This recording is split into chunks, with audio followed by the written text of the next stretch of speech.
Chapter 5. Patriotism Beyond Politics and Religion. I do not care for liberation. I would rather go to 100,000 hells. Doing good to others, silently, like the spring. This is my religion. Swami Vivekananda walking has been an essential part of my life. Wherever I go, I make it a point to walk 5 kilometers in the morning. I am particularly attached to seeing the beauty of the sunrise, the light that precedes its arrival, and my ears are tuned to the songs that birds sing to welcome the dawning of a new day on this planet. Each time I experience these phenomena, the cool breeze, the singing of the birds, and the arrival of the sun, I am filled with awe at how nature brings together all of the elements that go into making this moment possible and feel thankful to God. I have been fortunate in that my work has taken me to very many beautiful places that opened up my mind to the cosmic reality. One such was Chandipur in Orissa. From Kolkata, the distance to Balasore is around 234 kilometers, and Chandipur is 16 kilometers from the town. The name means the abode of the goddess Chandi, or Durga. The beach here is surely among the finest in India. At low tide, the water recedes 3 kilometers as the tides follow their rhythmic cycle. The lonely beach, the whispering of tamarisk trees, and the cool breeze create a feeling of extraordinary calm. I used to walk on the beach to the mouth of the river Suwarnaraka. The river's vast spread and the bewitching, ceaseless ripples of its water were hypnotic in their effect. It was a feeling as close to bliss as I have ever felt. We started test firing our missiles from the Sriharikota range of Isaro, but needed our own missile test range. The Interim Test Range, ITR, was established in 1989 as a dedicated range for launching missiles, rockets, and flight test vehicles. A number of missiles of different class including the multi-role Trishul, multi-target capable Akash, the anti-tank Nag missile, the surface-to-surface missile Prithvi, and the long-range technology demonstrator Agni have been test-fired from the ITR. BrahMos, the Indo-Russian joint venture set up to develop supersonic cruise missiles, has also been tested at this range. The ITR has also supported a number of other missions such as testing of the multi-barrel rocket launcher Pinaka and the pilotless aircraft Lakshya. The ITR has also been made capable for testing airborne weapons and systems with the help of sophisticated instrumentation. Thrust areas include tracking long-range missiles, air defense missile systems, weapon systems delivered by the Light Combat Aircraft, LCA, multi-target weapon systems, and high-acceleration maneuverable missiles. The ITR extends 17 kilometers along the seacoast where a number of tracking instruments have been deployed along the flight path of the test vehicles. Some of the significant test facilities at the ITR are a mobile and fixed electro-optical tracking system, mobile S-band tracking radar, fixed C-band tracking radar, fixed and mobile telemetry system, range computer, photo processing system, meteorological system, and range safety systems. An expert system has been developed for aiding safety decisions during launch. The ITR is slowly but surely growing into a world-class range. It was a hot and humid midnight sometime in July 1995. We were going through the results of the 4th consecutive successful flight of Prithvi. People's faces were lit up with success. There was a mood of celebration. More than 30 of us, representing 1,200 hard-working team members, were pondering over the question, what next? Lieutenant General Ramesh Khosla, Director General Artillery, suggested that the Army needed a flight test on a land range with the accuracy of impact at the final destination within 150 meters. This is called circular error probability, CEP, in technical terms. We opened a geographical map of India. There were 5 tiny dots at a distance of 70 to 80 kilometers from ITR. These are the Wheeler Islands. We could not go to the Rajasthan desert for obvious reasons. The Andaman and Nicobar Islands are far away. At 2 a.m., we decided that Wheeler Islands were the right choice for the missile impact test. Now the search for a suitable island started. A helicopter was used to survey the area. Someone proposed asking the fishermen to guide us to the islands. My 2 colleagues, Saraswat and Salwan, drove to a place called Dhamra. From Dhamra, they hired a boat for the day for Rs. 250. By the time they reached the island, it was almost dark. Salwan had carried fruits for eating during the journey, but these eventually became their dinner. There was no option but to stay on the island. It was a beautiful night, but my friends, neither familiar with the sea nor used to being marooned on a deserted island, spent it rather fearfully, though they won't confess it and claim instead that they enjoyed it. Early the next morning, they began their survey of the island, which is about 3 kilometers long and 800 meters wide. To their surprise, they saw on the eastern side of the island a Bangladesh flag flying atop a tree with huts nearby. The island was probably frequented by fishermen from the neighboring country. My friends quickly removed the flag. Things moved fast thereafter.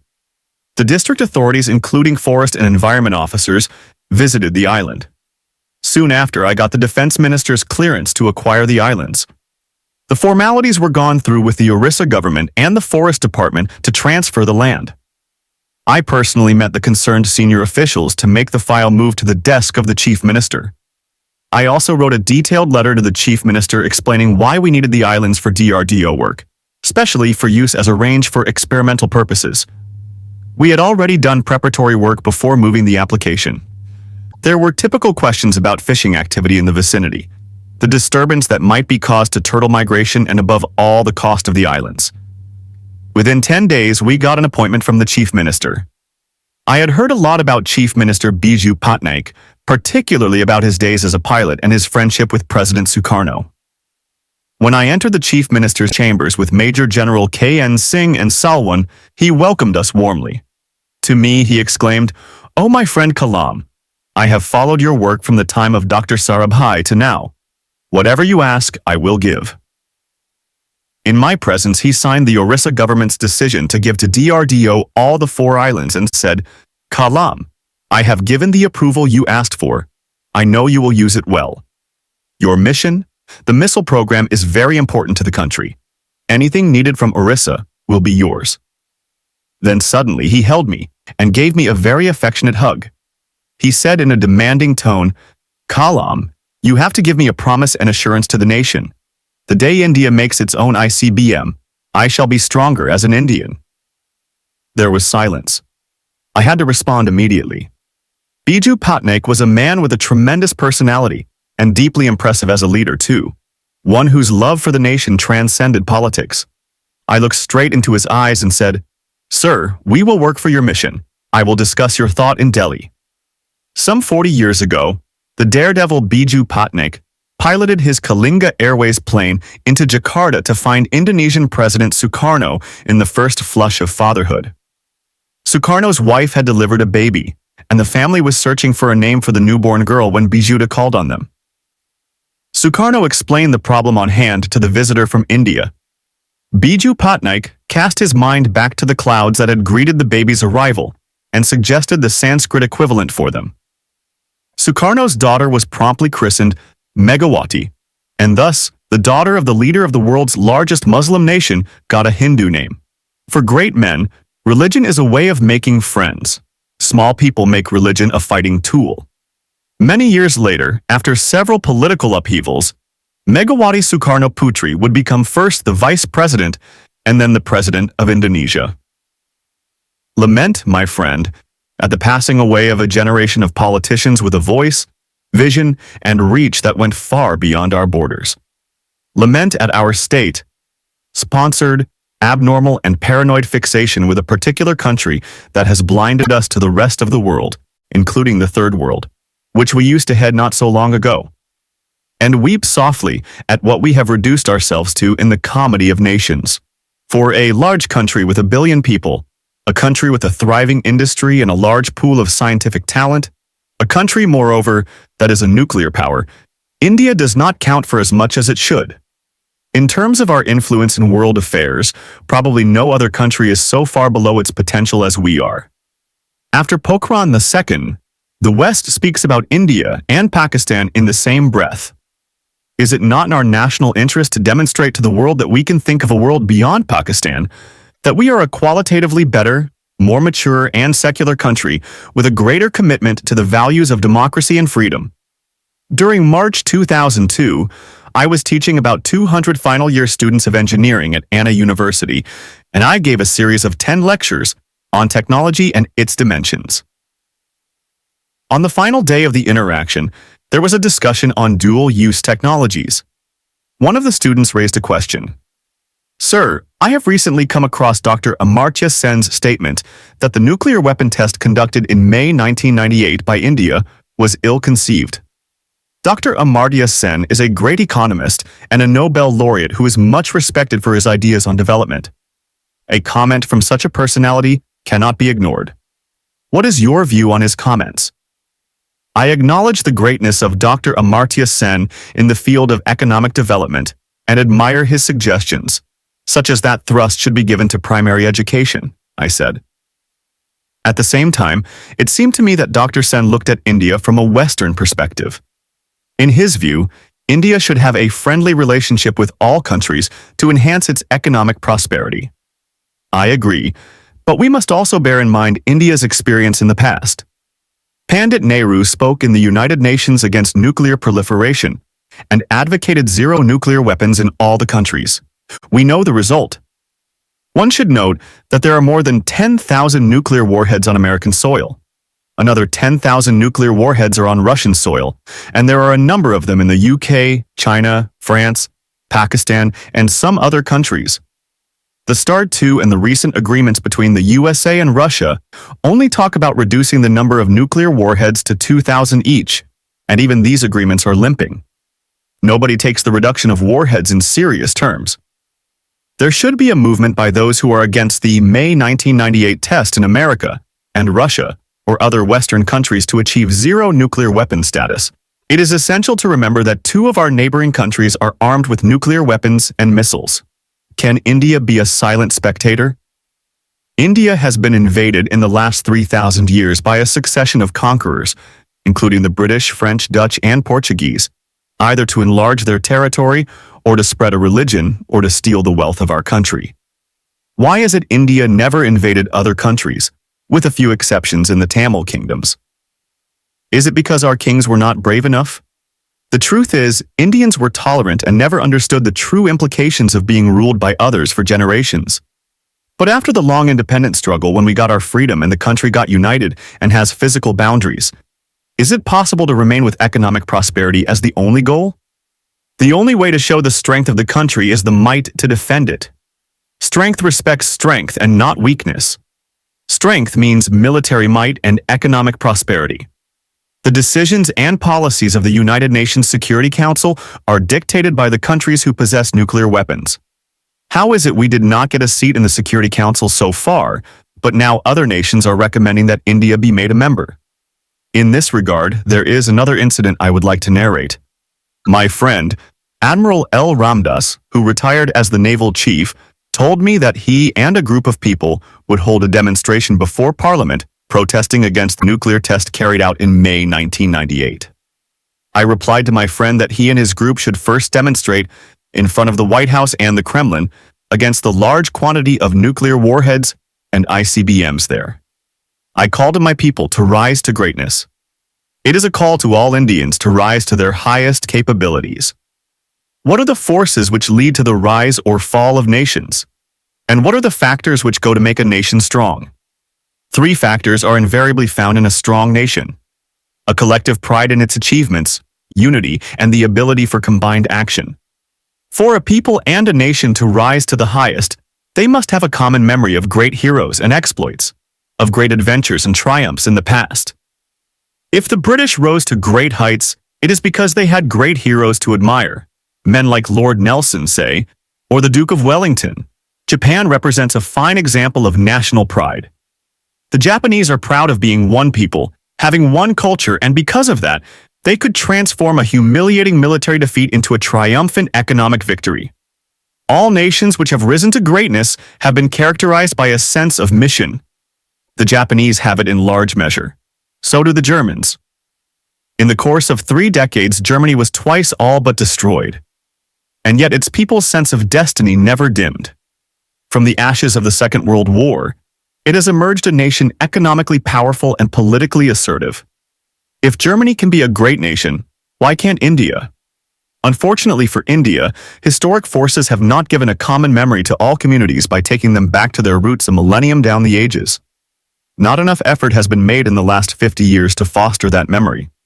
I had the fortune of learning many of our religions in the country from my childhood, in high school, and then onwards for nearly 70 years. One aspect I realize is that the central theme of any religion is spiritual well-being. Indeed, it should be understood that the foundation of secularism in India has to be derived from spirituality. It is because our sense of mission has weakened that we have ceased to be true to our culture and ourselves. If we come to look upon ourselves as a divided people with no pride in our past and no faith in the future, what else can we look forward to except frustration, disappointment, and despair? In India, the core culture goes beyond time. It precedes the arrival of Islam. It precedes the arrival of Christianity. The early Christians, like the Syrian Christians of Kerala, have retained their Indianness with admirable determination. Are they less Christian because their married women wear the Mangal Sutra, or their menfolk wear the dhoti in the Kerala style? Kerala's chief minister, Alaska, Antony, is not a heretic because he and his people are part of Kerala's culture. Being a Christian does not make him an alien. On the contrary, it gives an added dimension to his Indianness. Our Rahman may be a Muslim, but his voice echoes in the soul of all Indians, of whatever faith, when he sings Vande Mataram. The greatest danger to our sense of unity and our sense of purpose comes from those ideologists who seek to divide the people. The Indian Constitution bestows on all the citizens total equality under its protective umbrella. What is now cause for concern is the trend towards putting religious form over religious sentiments. Why can't we develop a cultural, not religious context for our heritage that serves to make Indians of us all? The time has come for us to stop differentiating. What we need today is a vision for the nation which can bring unity. It is when we accept India in all its splendid glory that, with a shared past as a base, we can look forward to a shared future of peace and prosperity, of creation and abundance. Our past is there with us forever. It has to be nurtured in good faith, not destroyed in exercises of political one-upmanship. The developed India will not be a nation of cities. It will be a network of prosperous villages empowered by telemedicine, tele-education, and e-commerce. The new India will emerge out of the combination of biotechnology, biosciences, and agriculture sciences, and industrial development. The political leaders would be working with a zeal born of the knowledge that the nation is bigger than individual interests and political parties. This attitude will lead to minimizing the rural-urban divide as progress takes place in the countryside, and urbanites move to rural areas to absorb the best of what nature can give in the form of products and wealth. The most important and urgent task before our leadership is to get all the forces for constructive change together and deploy them in a mission mode. India is a country of 1 billion people with numerous religions and communities. It offers a wide spectrum of ideologies besides its geographic diversity. This is our greatest strength. However, fragmented thinking, compartmentalized planning, and isolated efforts are not yielding results. The people have to come together to create a harmonious India. The second vision of the nation will bring about a renaissance to the nation. The task of casting a strong India is in the hands of a visionary political leadership. Summary. There are success stories among failures. There is hope among chaos, promise among problems. We are 1 billion people with multiple faiths and ideologies. In the absence of a national vision, cracks at the seam keep surfacing and make us vulnerable. There is a need to reinforce this seam and amalgamate us into one national forum.